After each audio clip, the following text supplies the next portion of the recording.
Tonight on CBC Vancouver News. The campaigning starts in earnest as candidates hit the road, making their pitch to voters. Healthcare workers will get the respect and appreciation they deserve because they deliver healthcare to British Columbians, and that is a #1 priority for me. As a government, we are going to champion mining. We're going to make sure that the opportunity is there to be able to build these mines. It's also why we want to get rid of the carbon tax and the low carbon fuel emission standards. The promises and the politics. Plus, workers at several grain terminals in Metro Vancouver hit the picket lines. We didn't take this decision lightly. The farmers are our brothers. They're the people who supply us the product that we ship, we clean. The potential impact of the strike on farmers and on exports. And if you want to see the Canucks, prepare to pay up. Why tickets to see the boys are sky high. This is CBC Vancouver News.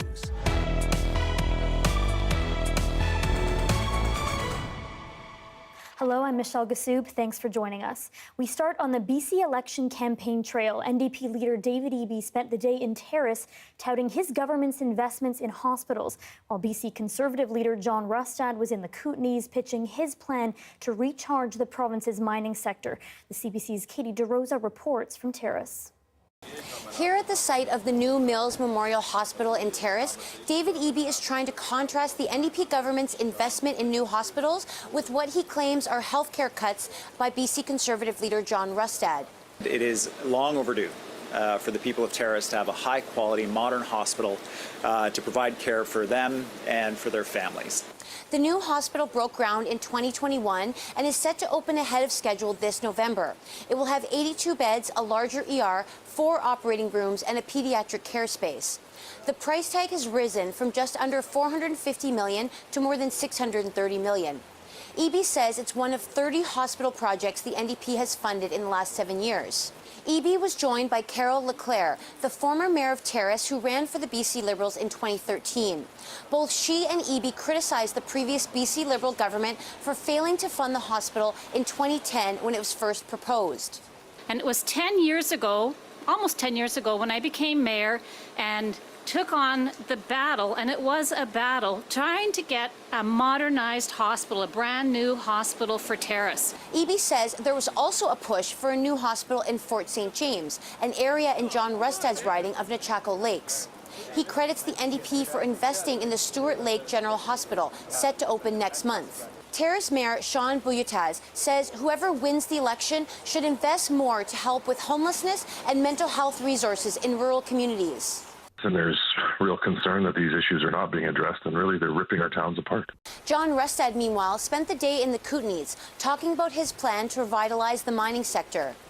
There are today currently 16 or 17 mines that are prepared to go ahead. They're either close to be permitted or about to be permitted. Those represent creating between 20 and 30,000 jobs and a $38 billion investment. If elected, Rustad has promised to simplify mining permits, streamline regulations, and invest in rural infrastructure, which he says will create high-paying jobs and economic security for First Nation communities. As for healthcare, Rustad argues the NDP has neglected seniors. He says a BC Conservative government will boost tax credits for family caregivers, deliver 5,000 long-term care beds by the end of the decade, and cover the cost of, quote, essential vaccines, including shingles and high-dose flu shots. Katie DeRosa, CBC News, Terrace. BC Conservative leader John Rustad, meanwhile, is maintaining that he regrets getting vaccinated against COVID, telling reporters he developed health issues after getting his second shot. About 6 weeks later, I actually had a heart problem. And through a process when I went in, and I actually got a third shot a number of months later, but through a process when I went in and talking to health officials about having that, the question they had for me was only one word: Moderna. And to me, that tells me that there has been some issues. And so from that perspective, I do regret getting the COVID vaccines. Rustad had previously dodged several questions regarding his stance on COVID-19 vaccinations after video was shared by the BC NDP in which he says BC's vaccine mandates were not about achieving herd immunity or stopping the spread of disease, but, quote, control of the population. The video was an excerpt of a longer conversation with BC Public Service Employees for Freedom. One epidemiologist tells CBC Rustad needs to be careful comparing anecdotes with scientific data. Plenty of people have heart problems without any relationship to a vaccine. So we don't know whether some individual, one person, has a heart problem because of a vaccine or whether it was just after a vaccine and had nothing to do with it. Health Canada says vaccines are only approved if they meet regulatory safety requirements. The BC Green Party unveiled its policies to deal with the toxic drug crisis in the province. They include expanding safer supply programs and regulating treatment facilities. Leader Sonia Furstenau was joined by BC's former coroner and the group Mom Stop the Harm. Mira Baines reports. BC Green Party leader Sonia Furstenau says tackling the toxic drug crisis means staying above political rhetoric. Political cowardice is costing too many lives by preventing action and investments in the evidence-based policies that will save people's lives. After 8 years of a health emergency declared in BC, 6 people a day are still dying. People who are dying are loved, they have histories, they have full lives. She's proposing to expand safer supply of opioids and other drugs, including fentanyl, and a demedicalized model to reduce barriers to get them. The Greens also want standards for treatment facilities, data to be collected, and prevention programs. BC's former chief coroner supports the Greens' plan. But there are no standards for that treatment. There is no data as to what is successful. How are we going to treat our way out of this crisis without having the data to know what works? Lapointe says fears over public safety and social disorder could be alleviated with safer supply. What if we provided them with a safe supply? Maybe some of that scary behavior that we see, we wouldn't see. The Greens' policies are in stark contrast to BC Conservatives, who are proposing to shut down supervised consumption sites and drug inhalation sites and to end some harm reduction services. It is time to stop the insanity. It is time to stop this craziness and take control back for our kids and our loved ones.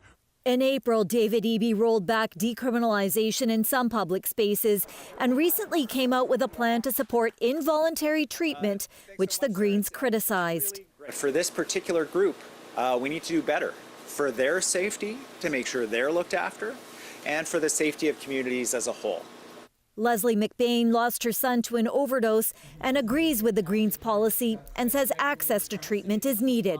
Private treatment, it can cost upwards of $30,000 to $35,000 per month.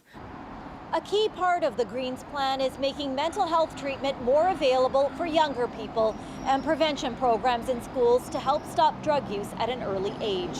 Mira Baines, CBC News, Vancouver.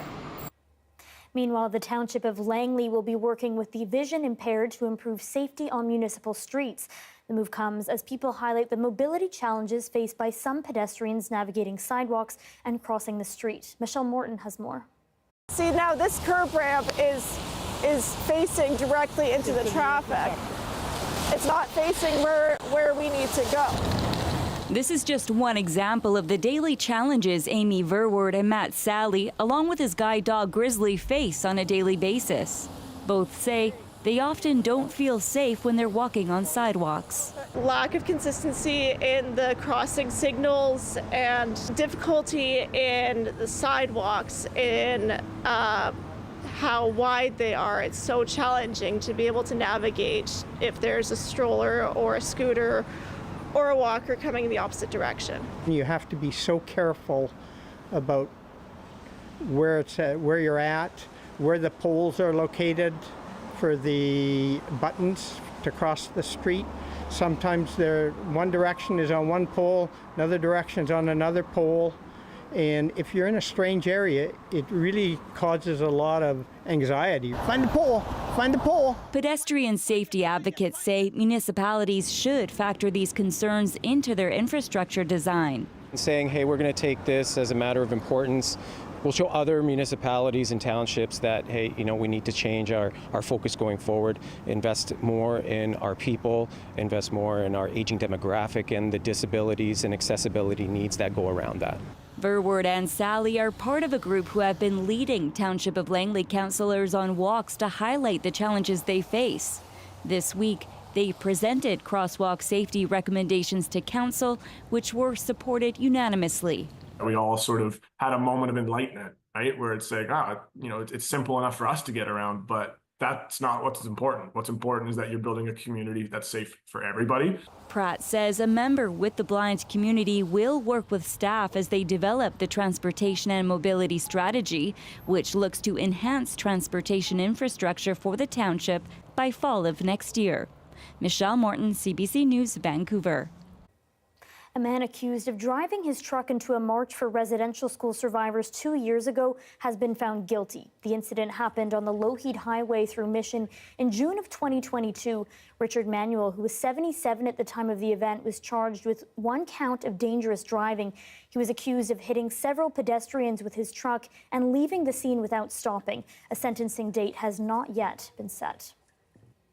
A long-standing talk radio station in Kamloops is moving to a music format and cutting back on news gathering. The president of Stingray Radio says the company's Radio NL station is undergoing a format change to include a mix of music, news, sports, and community information. He says some positions in news and programming were impacted. Researchers say losing local media means losing a sense of community. Well, we lose our sense of our identity, our community, ourselves. Been some studies done of communities that have lost their news media, and they find there's a lot more rumor and gossip and word of mouth and a lot of unreliable information. 4 out of 7 journalists have been let go. Workers at the 6 main grain terminals in Vancouver are on strike. The work stoppage couldn't have come at a worse time. As Belpuri tells us, the dispute will impact over half of Canada's grain production that goes overseas. Shortly after dawn, movement of grain at 6 main West Coast terminals stopped. But we didn't take this decision lightly. About 600 workers who move grain from trains to ships are on strike at the height of the harvest season. The farmers are our brothers. They're the people who supply us the product that we ship, we clean. So we're very cognizant of how it impacts them. The dispute is expected to have a devastating effect on grain farmers. We can't sell the product. The crop stays in our bins. If we have cash flow needs, well, those aren't really being met. According to an industry group, 100,000 metric tons of grain are exported from Vancouver per day. Every day the terminals are closed is a $35 million loss. We had a dual rail work stoppage about a month ago where all grain products were delayed and stopped on our rail network. Now we're following up with another work stoppage and strike. Adding to the urgency, China is considering tariffs on Canadian canola that could halt shipments. We're really trying to execute on those vessels right now to try and get them there, as many of them as possible before that decision comes down. Negotiations in this labor dispute have been on and off since November. The main sticking points are wages, pensions, and overtime averaging. The two sides have agreed to resume negotiations with federal mediators. I met with both parties in this dispute yesterday. I told them in no uncertain terms that it was time to get back to bargaining, get back to the table. For now, Vancouver's port is working to keep general supply chains moving. Ships heading to Vancouver have been told to slow down and adjust arrival times to prevent congestion. But farmers say a quick settlement can't come soon enough. Belpuri, CBC News, Vancouver. A BC man found a big surprise at his home last week.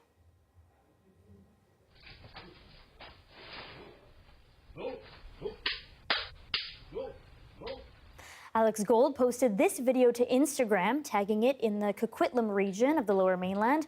Gold writes that though he's encountered bears before, he's never been as close as this. The video is being shared widely on social media. Coquitlam RCMP say police responded and helped the bear to leave the house through a side door and get back to the wild.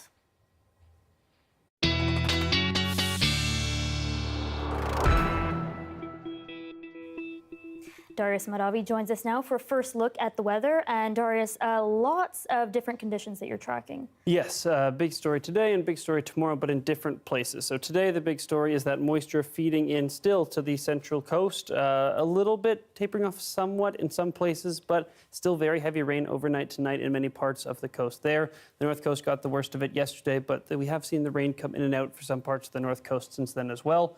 That is going to continue tracking down. You can see the atmospheric river here continuing very, very strong, especially earlier today, but since losing a little bit of strength. Now, you can also see here, this is where the atmospheric river is at now, roughly, and this is model data, but continuing to track down, should then move off. So again, over the next 24 hours or so, some precipitation coming to much of the island and the lower mainland, but not nearly as much as what came to the coast. A lot of that moisture has been dropped already, although we do have another wave of precipitation making its way in, feeding in, potentially making it to the South Island and into the lower mainland, potentially feeding into Washington State instead. So that remains to be seen, but it shouldn't be too heavy rainfall if it does make its way here. If it does hit directly on the coast, a lot of that water should be dropped before it makes its way to the mainland, which is a little bit of good news. But do expect the possibility of some heavy rain at times late Thursday and into Thursday night. And really what that translates to in the rain map is that precipitation coming down throughout the day on Wednesday, making it to the lower mainland Wednesday morning, continuing throughout, overnight tonight and continuing to Wednesday morning,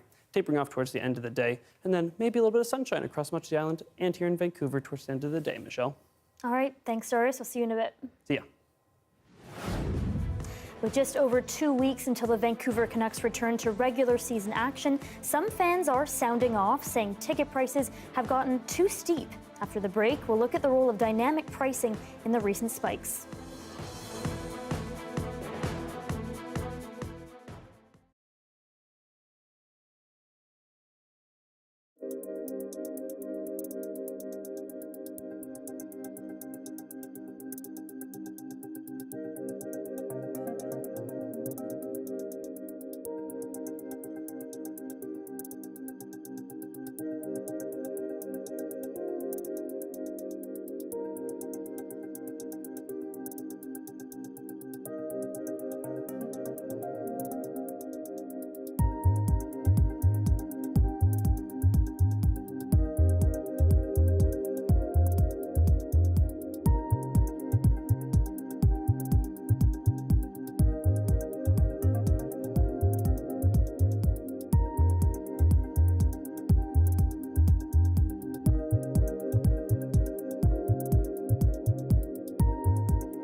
Canucks fans wanting to go to a game this upcoming NHL season should be prepared to pay up. With dynamic pricing in play, ticket prices fluctuate based on how popular the game is. So games versus other popular Canadian teams, famous rivalries, or even games on the weekends are likely to be more expensive. And it's all tied in with the Canucks' competitive performance last season. To learn more about dynamic pricing and how it'll impact sports fans, our Dan Burritt spoke to Moshe Lander, an economics professor from Concordia University, on Monday. Take a look.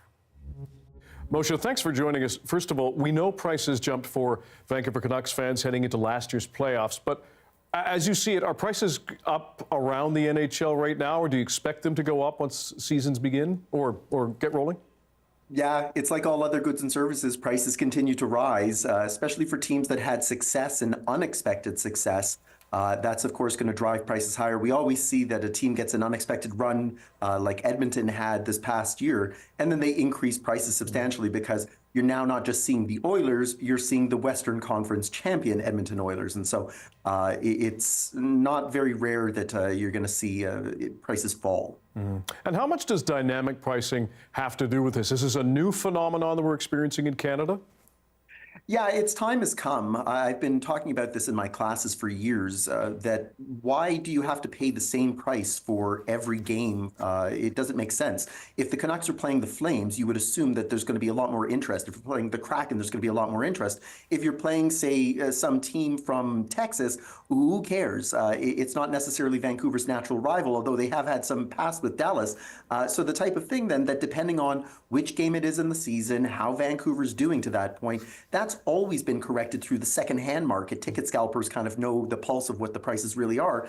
And the Canucks just realize, hey, why don't we take advantage of this ourselves and capitalize, especially when you see premium pricing come into effect.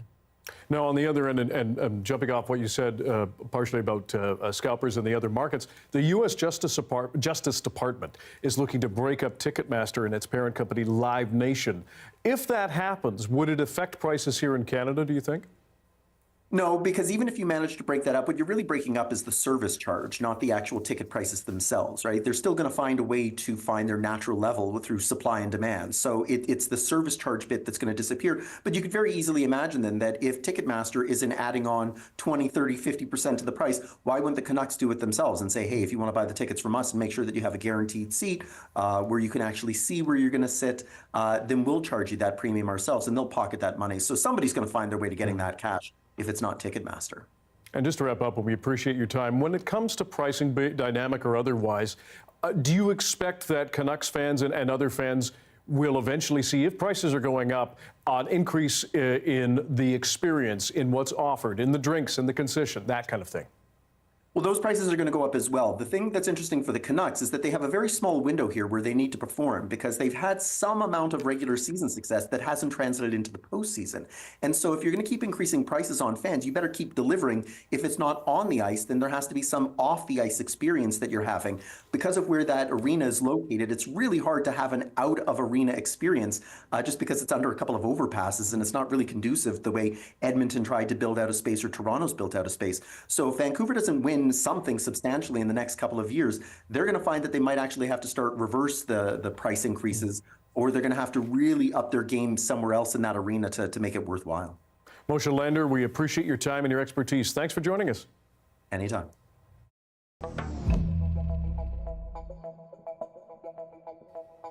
We are counting down the days until British Columbians head to the polls for the provincial election. And leading up to October 19th, our radio shows, The Early Edition and On the Coast, will be in all 52 ridings in Metro Vancouver to talk about what issues matter to them.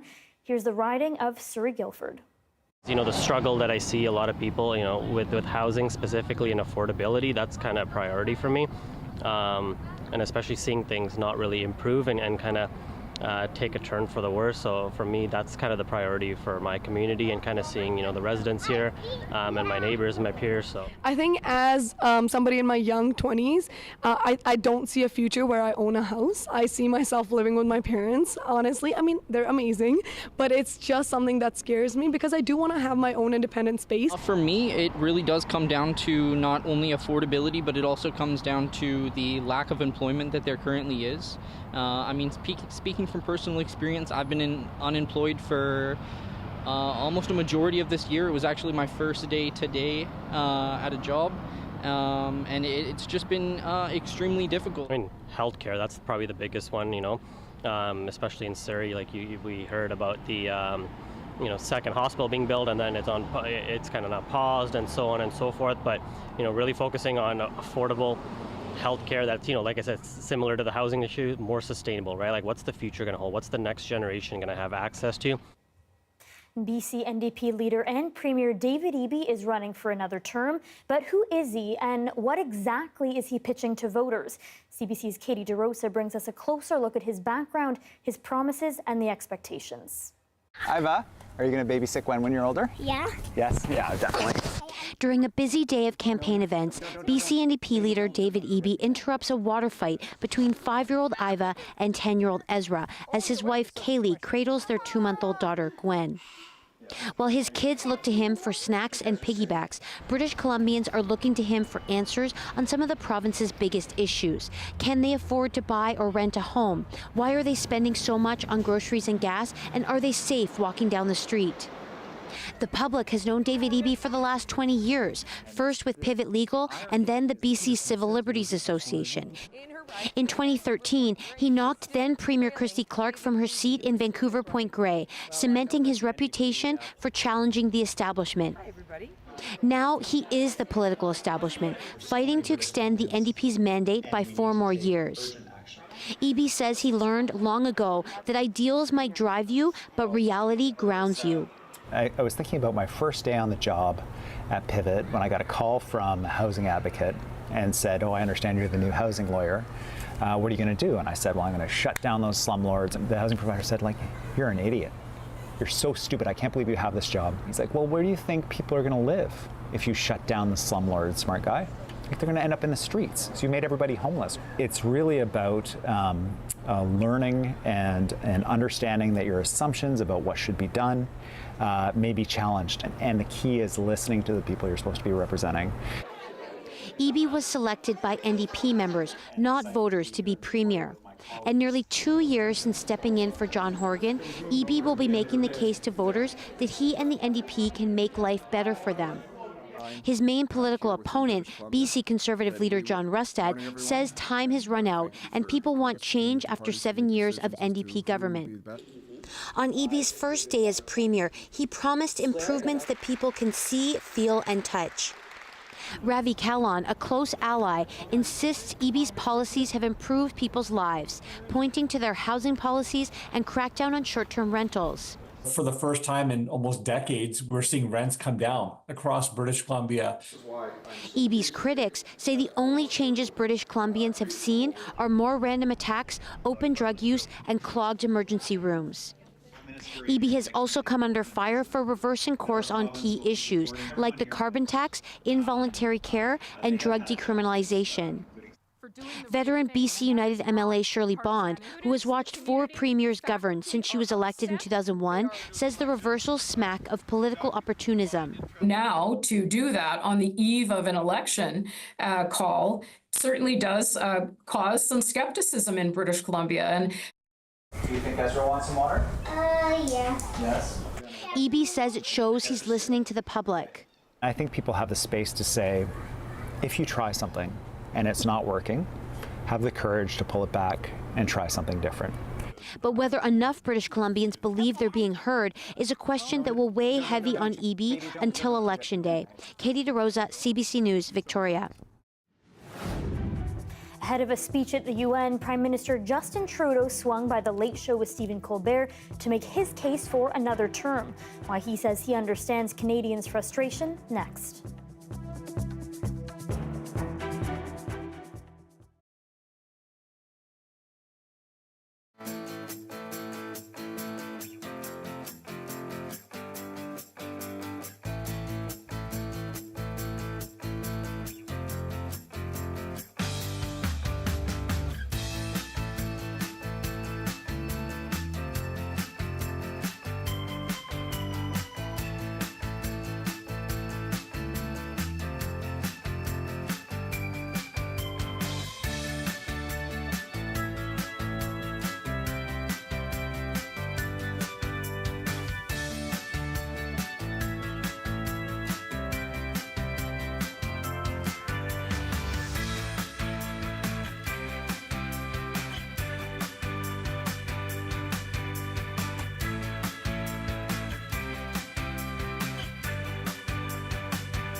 U.S. President Joe Biden spoke to the UN General Assembly today at a time where a number of conflicts are raging. But as Caroline Bargout reports, the outgoing leader is still sounding a note of optimism. This is President Joe Biden's fourth and final time addressing the UN General Assembly.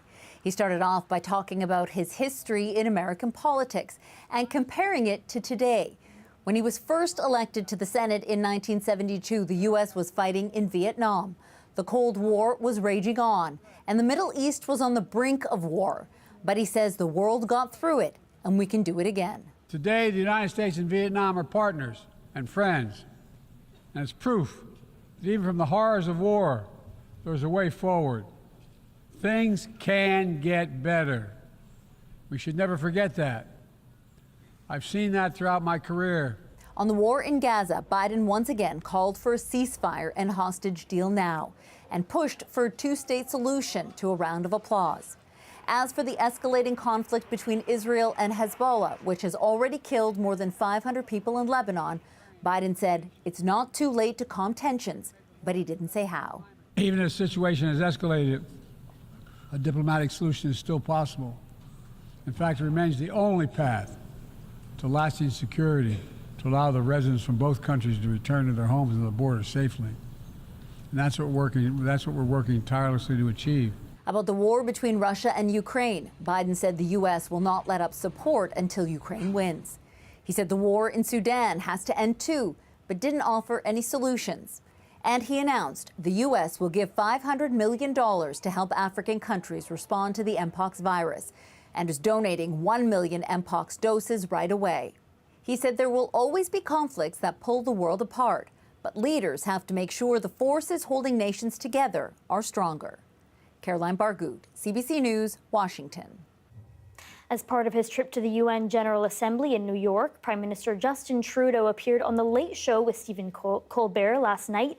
They touched on a wide range of topics, including why his government is under threat from that non-confidence motion. It's a really tough time in Canada right now. People are hurting.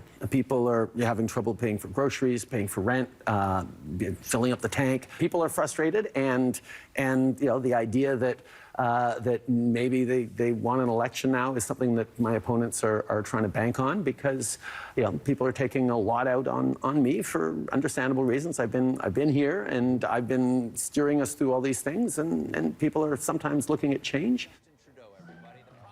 Trudeau will be back in Ottawa tomorrow when MPs vote on that confidence motion, and he will welcome French President Emmanuel Macron on his visit to Canada.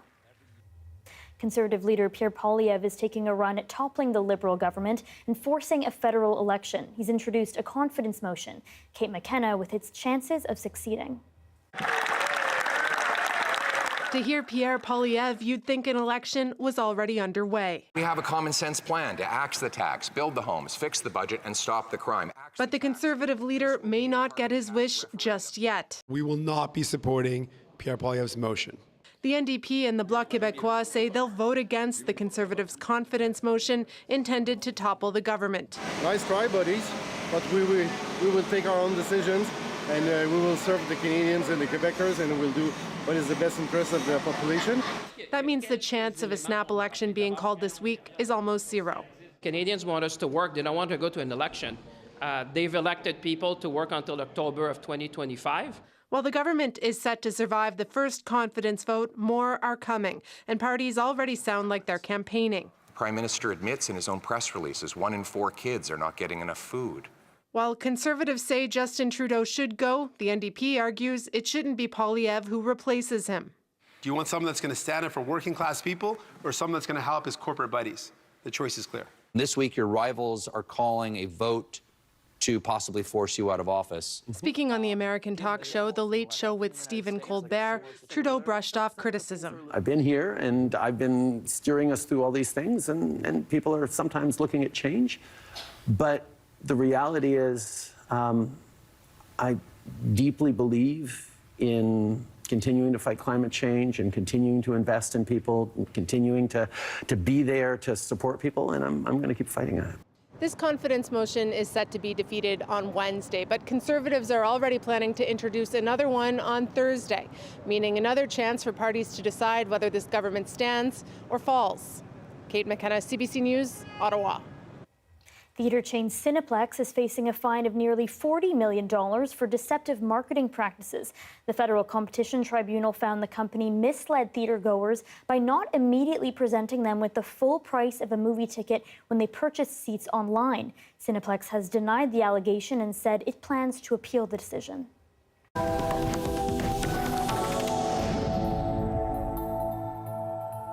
Lebanese officials say more than 550 people have been killed during 2 days of Israeli airstrikes. Over 1,600 others have been injured in strikes targeting Hezbollah, and thousands have fled southern Lebanon in the biggest exodus since the 2006 Israel-Hezbollah war. CBC's Crystal Gomansing reports. Israel Defense Forces say they killed Hezbollah commander Ibrahim Kobaisi in a targeted strike Tuesday. But he wasn't the only person caught in the airstrike, which hit an apartment building. We should all be alarmed by the escalation. Lebanon is at the brink. The UN Secretary General expressing fears being echoed by world leaders. I call again for restraint and de-escalation at the border between Lebanon and Israel. Israel and the Lebanese militant group are locked in an intensifying exchange of cross-border strikes. Nasrallah is leading you to the brink of the abyss, says Israeli Prime Minister Benjamin Netanyahu. By Tuesday afternoon, Israel said its Air Force had used more than 2,000 munitions in recent attacks on more than 1,000 sites within Lebanon. Hezbollah has managed to get by Israel's air defense system, striking communities in the north, although few people are still living along the border. Lebanese residents, meanwhile, continue to move north away from the border with Israel. Tens of thousands of people are said to have been displaced recently, and Lebanese officials say they don't have enough resources to support them. Crystal Gomansing, CBC News, London. Ottawa's advice to thousands of Canadians still in Lebanon is to get out while they can. But finding a commercial flight now is virtually impossible as carriers suspend their services. More than 200,000 people in Canada have ties to Lebanon, and the escalation in fighting has them desperately worried about loved ones. The CBC's Sarah Levitt has more. Rita Wakim Haj has been stuck to her sofa for 2 days, eyes glued to Lebanese news, stressed over family. Oh, the worst thing, I'm very worried about them. Her husband and son are in Beirut while she awaits her Canadian citizenship so she can sponsor them. Her father-in-law is right along the Israel-Lebanon border, the area worst hit by airstrikes. What's happening is catastrophic, says Rita's husband Nadim. And so far, he says, his father refuses to leave. Residents are scared to leave their homes to potential looting, Nadim says, but they're scared to stay, too. Rana Shehad shares that fear. Her 2 daughters, 14 and 12, are still in Lebanon with her husband. Right now, I want to see my daughter. Right now. Here? Here, in Canada. The people of Lebanon, Lebanese Canadians, are watching this and incredibly worried. We need to make sure there is de-escalation, both by Israel and Hezbollah. We need to protect civilian lives. The Canadian government has been urging its citizens in Lebanon to leave for months. Global Affairs Canada says there are no plans for evacuations, even as airlines cancel flights. For Nazam Sharara, it feels like history is repeating itself. It reminded me a lot of how the war of 2006 started. That war, again between Israel and Hezbollah, lasted 34 days. Canada stepped in then. Over 15,000 people were evacuated, most of them Canadian.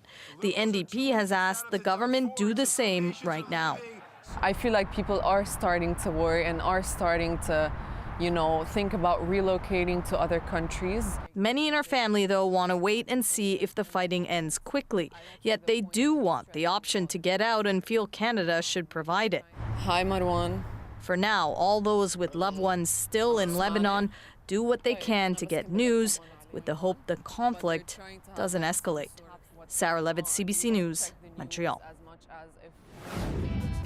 Hot on the heels of Hurricane Debbie, Florida residents are bracing for another wallop of extreme weather. More on Tropical Storm Helene, as well as your provincial forecast next.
We're sharing really important information with the public, and I feel like this is exactly what our job is, especially as the public broadcaster, especially in morning radio.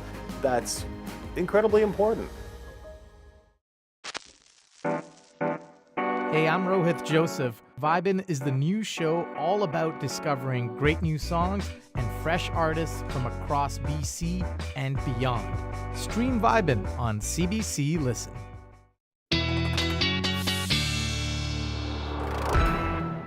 We always say, hide from the wind, run from the water. People in Tampa, Florida, heeding their mayor's advice, getting ready for Tropical Storm Helene. The storm is expected to intensify into a hurricane before making landfall sometime on Thursday. But first, it will crash through Cuba, where storm warnings are in effect tonight. And Darius Maravi joins us now. And Darius, you've been on potential hurricane watch throughout the day. Yes, and before we get to the Florida hurricane, or the hurricane that is approaching Florida, I just want to talk about Hurricane John, which then made landfall late last night, which is earlier than expected. It was sort of getting moved up throughout the day. You can see here the last 24 hours, it turning from a very defined Category 3 hurricane and to just a tropical storm as it made landfall. Still quite damaging. We're seeing a lot of rain being dropped in these areas, especially as the big issue. You can see here as that track moves in some places receiving up to 750 to 1,000 millimeters of rainfall sort of from yesterday into the end of this week. So very heavy rainfall there. If we switch over to tropical storm Helene, soon to be Hurricane Helene, you'll notice, I just want to zoom in here really quickly, you can see how defined that circulation is, this lower level circulation, normally obscured by storm clouds, but this time it sort of hopped out from underneath those storm clouds before it got covered up again. And you can see it's really starting to get defined, and that's what's going to drive it to become a hurricane as it continues to gain that definition and that spin. Now, over the last couple of days, we've seen it move up through the Caribbean Sea. We're going to see it approach the Yucatan Peninsula of Mexico as a tropical storm, maybe becoming a hurricane right as it passes by. Worth noting, may make landfall here. It's in the cone of uncertainty, but maybe not. If it doesn't, then it's going to gain more strength, have more time to build up, won't lose that strength from passing over land. If it does pass over land, more destruction in Mexico. If it doesn't, more destruction in Florida. So not a great situation either way. Category 1 hurricane as it continues to move up, then a major Category 3 hurricane, which is what it makes landfall as. That's what it looks like right now, but the models are pretty split. It could be a strong Category 2. Some models even calling for it to be a monster Category 5 hurricane when it makes landfall. So definitely a story to watch this week. But let's turn to BC, where we have our own story, that atmospheric river passing down, moving over the lower mainland soon, or the island and the lower mainland. If we take a look at our rain forecast, or accumulation forecast, you can see just how much rainfall is coming from many of these areas, especially up on the central coast. We're seeing in some places in excess of 500 millimeters of rain possible over that 72-hour period into tomorrow. Also worth noting, thunderstorms expected to blanket much of the southern interior tomorrow. Let's switch to this board here. Again, thunderstorms across much of the southern interior tomorrow. Golden seems like it may escape it, but those thunderstorms may arrive late in the night, into the nighttime period, late in the evening. And here in Vancouver, we do have a decent amount of rain on the way as well, about 30 millimeters probably by the end of this, over the next couple days. So grab your umbrella, Goose. Don't forget your umbrella tomorrow. Thanks, Darius. Thank you. And in Northern Ontario, the woman who accused former Headley frontman Jacob Hoggard of sexual assault told her story today in court. She testified in explicit detail about an encounter 8 years ago, one that she says wasn't consensual. Thomas Dagda takes us through the testimony. In June 2016, Jacob Hoggard and his band Headley had just performed in the town of Kirkland Lake in northeastern Ontario.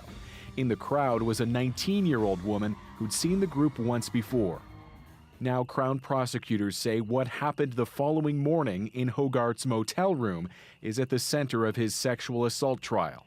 In court Tuesday, the woman, whose identity is covered by a publication ban, spoke slowly, gripping a stress ball as she recounted taking a selfie with the singer at an outdoor after-party. "I trusted him. I found him pleasant," she said from the witness box. "I tried to arrange a ride home, but then Jacob told me to just stay and that we'll play some music and have a casual conversation." But later, inside that motel room, the Crown alleges Hoggard choked, slapped, and penetrated her, called the woman a pig, and urinated on her. In the courtroom, the prosecutor told the jury the complainant did not want or consent to what Hoggard did to her. The accused sat listening silently, watching the witness and sometimes taking notes. Each juror was asked if they had previously heard of sexual misconduct allegations surrounding the now 40-year-old singer. The judge is going to give legal instructions to the jury that they shouldn't consider anything they've heard outside of the courtroom that hasn't been presented as evidence. Hoggard's defense team acknowledges a sexual encounter occurred, but the jury's been told what's at issue here is the woman's consent. On Wednesday, she's expected to continue testifying about what she says happened. Hoggard has pleaded not guilty to one count of sexual assault. Thomas Dagda, CBC News, Toronto. It's a birthday wish come true. A Manitoba teenager got to meet one of her sports idols. After the break, how Maya Turner, who plays men's football, is inspiring the next generation of athletes.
Hi, I'm Amy Bell. Here's what's in your CBC Vancouver inbox. Stream your favorite CBC dramas or comedies 24/7 on demand on the CBC Gem app. Plus, you can live stream CBC Vancouver News. Check it out at gem.cbc.ca. And never miss a special programming series or contest. Subscribe to CBC Vancouver's e-newsletter at cbc.ca/Vancouver inbox and keep connected with us.